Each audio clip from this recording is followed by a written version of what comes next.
You would have made a wonderful pianist. Those words were spoken by Sir Malcolm Sargent complimenting Teddy Gray during a recording session in 1965 where Men of Brass were recording 6 arrangements by Sir Malcolm, including a Chopin prelude for piano called Raindrop. It was the way Teddy played and articulated this that drew those words from this great conductor. Ted was a complete natural musician with many attributes. As a conductor, he could achieve what he wanted from a band without ever raising his voice. His score reading was exceptional, always finding the right tempo to bring the most out of the music. Due to having a heavy commitment with Foden's, he concentrated mainly on lower section bands, although he did take Greenway Motor Band from the second section to the championship section.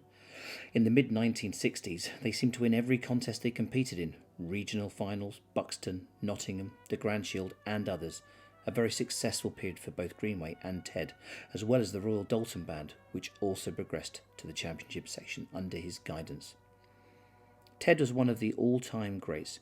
He had a sound as clear as a perfectly forged bell, quality throughout the whole range of the instrument, flawless technique, and nothing, however difficult, seemed to bother him. A great leader with tremendous stamina, one who could always stay the distance, a true musician of excellence. Teddy was born in Aspel near Wigan on the 16th of January 1927 into a musical family. His elder brother Harry, who was also a competent cornet player, later played second man at Munn and Felton's band. Both brothers were taught by their father, Ted's namesake Edward Gray Sr., also a cornet player. Mr. Gray would have realised the potential of his boys at a very early stage, and being an accomplished cornetist himself, their destiny was decided. In 1934, they played Ida and Dot, a cornet duet on BBC Radio's Children's Hour for Auntie Doris Gamble. Ted was 7 years old, an early age for one to make his debut on the wireless.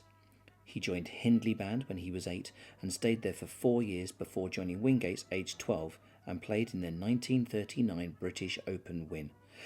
The year after, he joined the Bickershaw Colliery Band and with them won the 1940 British Open.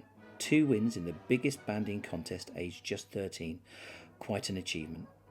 In 1944, Ted was called up to serve with the Lancashire Fusiliers and, for the next 4 years, was away from banding.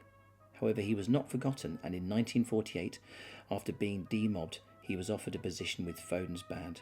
Fred Mortimer had him marked for this for a while, and when Bramgay conscripted, Ted took the end seat. Teddy was also principal cornet with the Men of Brass and the All-Star Band, both formed by Harry Mortimer. Ted went on to be principal cornet with Foden's for 23 years. In Ted's prime, great cornet players were Tennerpenny, Norman Ashcroft, Derek Garside, James Scott, James Shepherd, John Berryman and Maurice Murphy. All these players, if they were in their prime, would occupy the end seats in the top 6 bands today. If Ted did have a fault, it was that he never wanted the limelight. He never pushed himself. He really should have made solo album after solo album, but he didn't. Well, that's Ted.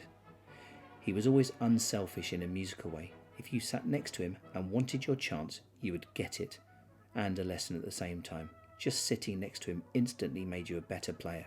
Amazing. I remember at a massed band concert in Huddersfield Town Hall, bandsmen were sorting out their seating when a solo cornet player from a top band took the end seat. Ted sat about 5th man down. Walter Hargreaves took to the stand. Looking down the lines, he said, "Where is Teddy?" When he caught Ted's eye, he pointed to the end seat.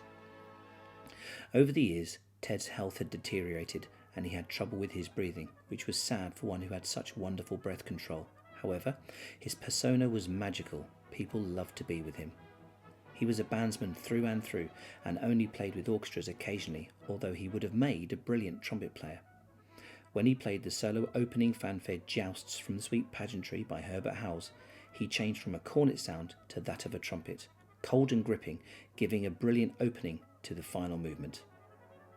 Teddy Gray died on the 18th of January 2009, aged 82. Teddy had suffered with emphysema for a number of years. This article was adapted from one written by his good friend, Jimmy Charles.